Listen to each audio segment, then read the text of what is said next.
Hey everyone, Georgie here with Ukraine Matters. I'm sorry I'm releasing a video just now, but I am having my 5-year anniversary with my wife. I hope you understand. But as title of this video states, Russians are very, very, very afraid. If you haven't heard, and I would be surprised if you haven't, but Ukrainians have struck down the top general of the Russian military. Now, some of the media falsely claim that this guy was responsible for some kind of a nuclear program or nuclear deterrence of Russia. That is not true. That is not what he has been responsible. He had nothing to do with nuclear at all. So that's not the point. The point is that this guy was a lieutenant general, and that is the highest ranking general in the military, maybe besides the top mark generals that are right next to the Putin. He was eliminated when he was going out and about his life, specifically on the exit from a building, and supposedly it happened by the use of a scooter. So scooter had some explosives planted in it and then essentially posted next to the exit of the building.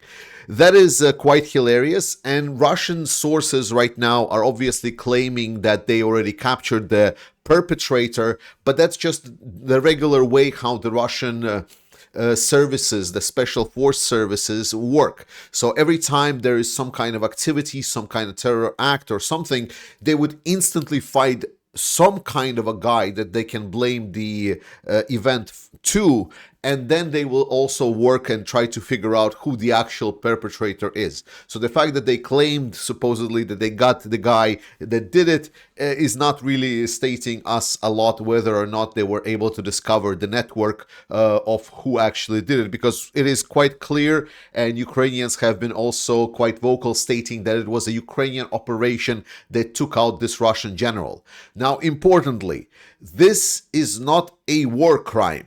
There is no war crime. This is an active general, part of the active military, and he's the general that is responsible for killing a lot of Ukrainians. There is no safe space for any kind of military personnel inside of Russia or anywhere else. They are a valid military target and they are dealt with accordingly.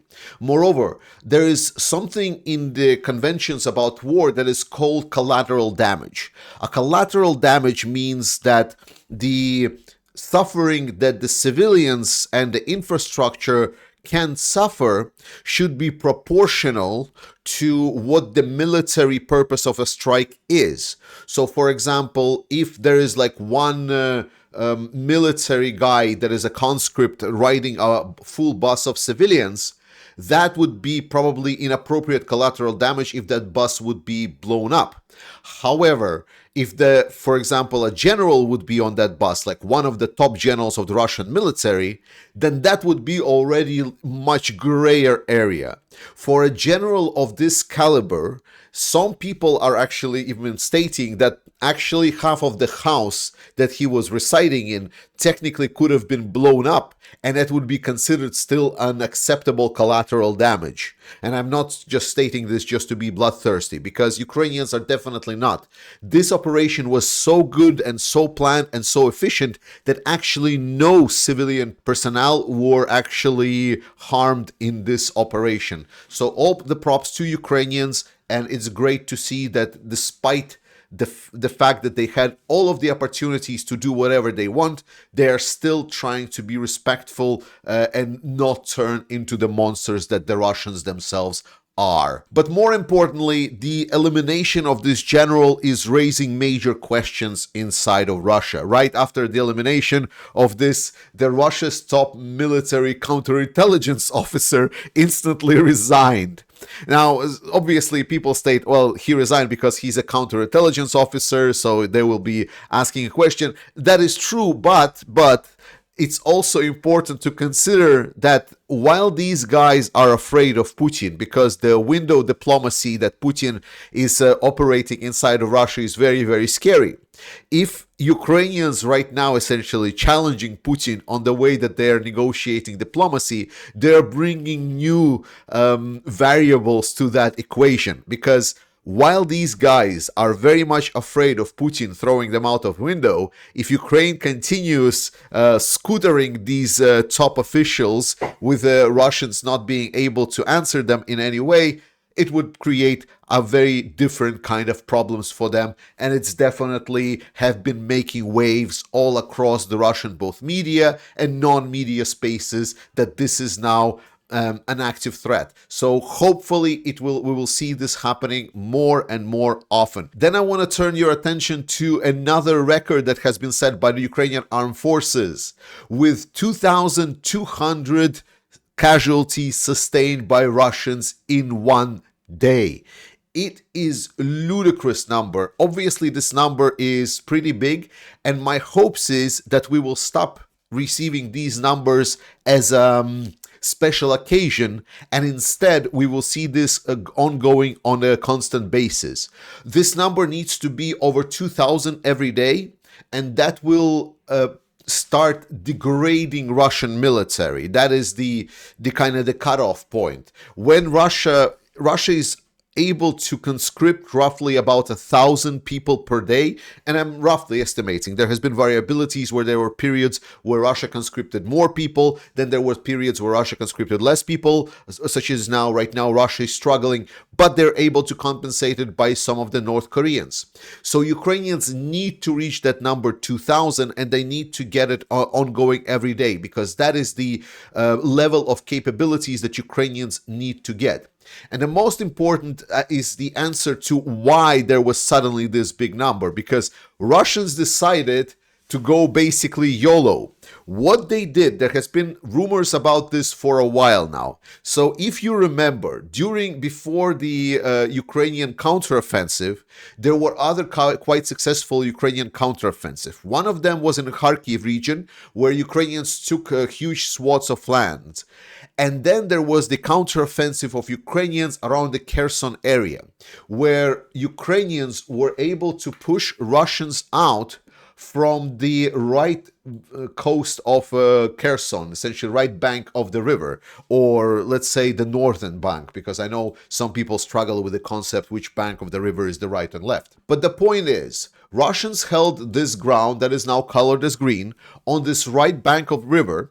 Ukrainians have targeted the bridges across the river, and they destroyed these bridges, and then they executed a lot of force on top of the Russians and forced them and squeezed them out of the area.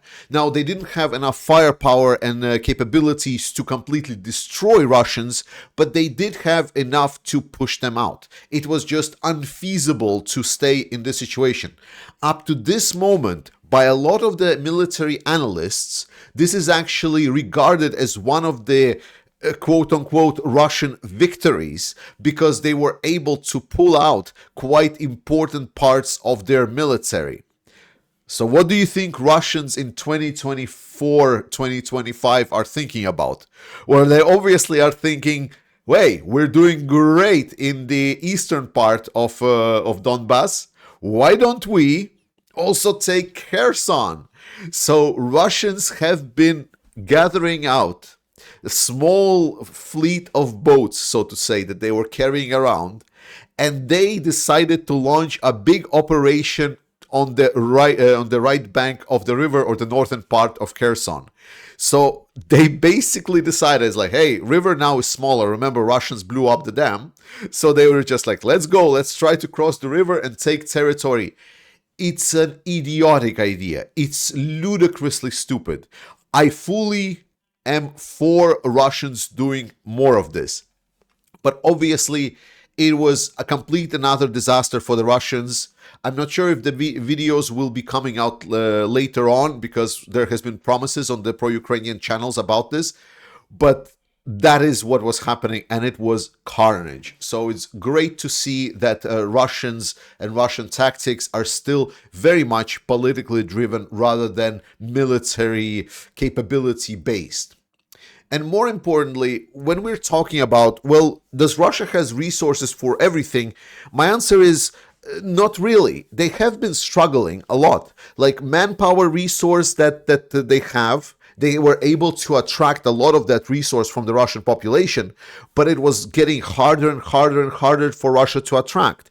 But Putin recently had a press conference, and it feels that he got emboldened. Remember, Putin's main hope for this war was the fact that Donald Trump will come to power, and Donald Trump will be more positive towards some kind of a solution coming to negotiation with Russia. And Putin, by this, is feeling emboldened. So when he talked on this press conference that he recently had, he basically was just sitting in this chair. And I know people are microanalyzing every single statement that he made, every single word that he said wrong. I don't really care about this. I don't really think Putin care about this. And I think we're oftentimes reading too much into what Putin says. That's why I'm not covering it, because it's just like farting sounds coming out of his mouth whenever he opens it. But Putin has been basically stating that, like, oh my God, it's going so great. We are like so winning. We got like the best winning everything. So it's very clear that Putin is pushing his forces to do more and more and more, which is, I mean, it's terrible for Ukraine because the war means still ongoing, that Putin is not even close to considering any kind of negotiations. That's why, again, another underscoring that my theory that there will not be any kind of good faith negotiation with Trump. No, it's going to be just Putin trying to drag time and trying to buy every single possibility to limit the weapons deliveries to Ukraine. And instead, he will just continue attacking Russians and pushing Russians to do even more. But more importantly, the resources that Russia has are not endless. And a lot of people didn't really believe me when I stated this at the end of 2023, start of 2024. But now it's becoming absolutely obvious because videos like these are already appearing from the Russians.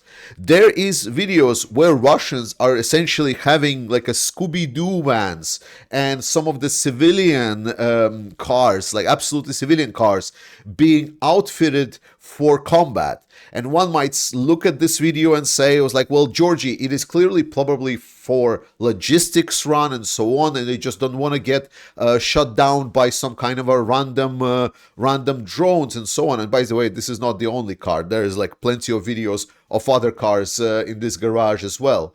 But no, it wasn't, because just recently there was like a full-blown assault. I cannot show you the video just because it is gruesome, but it was a full-blown assault by Russians, fully equipped on the civilian vehicles that were essentially made to look like this. So when I'm stating that Russia is running out of equipment, this is what I mean. Now, this is for now a unique case, but the more time will go, the more we will see Russian military turning into absolute Mad Max Fury Road warriors rather than being coherent military units. And it will diminish the quality of the troops even more. Moreover, the North Korean troops that Russia are utilizing on the north in the Kursk region, they are having troubles as well because Russia cannot use them to the same way they're using other Russian forces. Ukrainians are actually sending in propaganda letters like in Korean to them stating, hey, shoot your officials and then raise like some kind of a white flag, and then we will guide you away from this area. So instead, they're responding by grouping these units into large formations so they don't have the ability to essentially run away or try to betray or anything. So they're trying to keep them as a big bunch, which creates them to be an easy targets. Now, I'm not diminishing the seriousness of North Korean troops actually fighting Ukrainians. It is still bad for Ukrainians. Any bodies that Russia can field is still very, very bad. But the fact is, the efficiency of the forces, the capability of the Russian forces is going down. And I know there's like right now a lot of fear that North Koreans are supplying Russia with weapons. But the way Russia is fighting, the way that they're utilizing these weapons, no military in the world, even North Korean one, can sustain this. And remember, Russia is still paying for all of this. So it's an additional pressure on the Russian economy. And the Russian economy is struggling a lot. The question was, how will Russia respond this December? Because everyone was looking at the Russian central bank and what will they do with the interest rate? Because the expectation was either it's going to be going the Russian central bank way, and then they're going to continue putting the interest rate higher and higher because they cannot control inflation. In the past month and so, inflation in Russia has been rising and rising and rising. And when I'm saying rising, I'm saying 0.5% inflation per week. That's the level we're talking about. It's insane. And so the question was how can we raise this interest rate even higher? Because that is what this head of the central bank, Elvira Nabiullina, would really want. But there was a lot of political pushback against doing this, specifically from a lot of the weapons producers, because they're having trouble actually getting any kind of productivity and getting any kind of profit from what they're making. And they're not able to sustain their military production, which is absolutely crucial for Russia. So they were trying to push for some kind of action to maybe lower the interest rate, which would instantly trigger hyperinflation in Russia, but it's not. So instead, what recently Putin stated in his conference again, and plus the political pressure that was discussed on the Elvira Nabiullina, it is clear that she absolutely is caving in to the political pressure. Not raising interest rate is basically signing off that's you cannot do shit. And the inflation rate, as it was rising, it will continue rising, and it's pretty bad for Russia. It's good to know. Now, I'm not the person that's going to tell you that the Russian economy is about to collapse. It is not.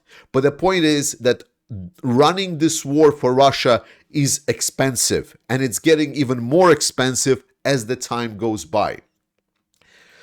Biden administration announces that they will allocate another 1.2 billion of arm package for Ukraine in the USA package, which is the requests to the US weapons producers to deliver the production, to place orders to the US weapons producers, which is absolutely great. And here I want to underscore one important thing. Now, a lot of people are very much afraid for what is going to happen with Ukraine with 2025 and Trump coming and potentially cutting aid off to Ukraine. And my answer to that is it's pretty bad, but props where props are due. Biden really did a lot on his way out. He has actually signed off a lot of help to Ukraine. So there is actually quite a lot of help that's with delayed, but it's going to be coming to Ukraine. So good news for all of that sign off. Great that Ukraine will be getting more supplies in the 2025, no matter what is happening. And remember, there is still a lot of investment in Ukraine. Denmark and Sweden are preparing the additional new CV-90s, infantry fighting vehicles, very, very capable fighting vehicles, to go into Ukraine. Europe is stepping up, and it's great to see. And then I'll probably kind of trigger some people in the United States, and I'm very sorry for it in advance. So Donald Trump proposes that NATO will get 5% defense spending from the European countries. And this is hard for me to talk about Americans because in US, everything is basically tribes-based. It's very tribal. Either you are for Democrats or for Republicans. And the irony of this is that I actually agree with Trump on this point. The problem of this is that people on the Democratic side says, well, if it's proposed by Trump, then it's terrible. Then it's really bad because it is, well, Trump. And then people on the Republican side will hear me saying, oh, he supports Trump raising 5% for NATO, therefore he fully supports Trump. No, I despise Trump for who he is. He's an absolutely awful human being, despicable. We have almost zero alignment on any kind of human level.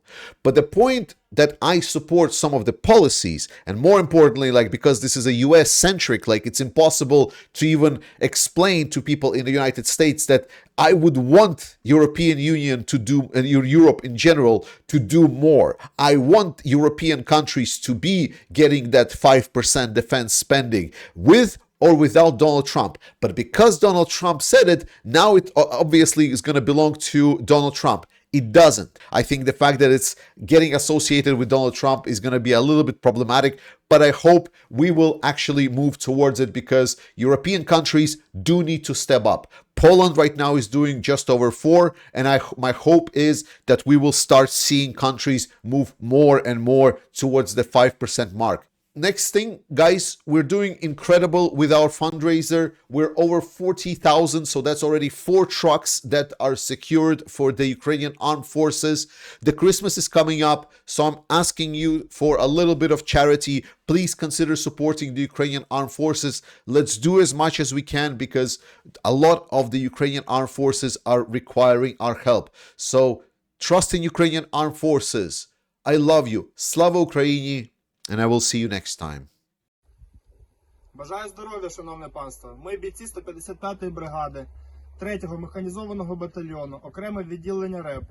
Знаходимося наразі на сході України. Просимо вашої допомоги в зібранні коштів на автомобіль для нашого підрозділу. Окремо просимо команду Бандера Мобіль and Car for Ukraine та Georges з Ukraine Matters у допомозі.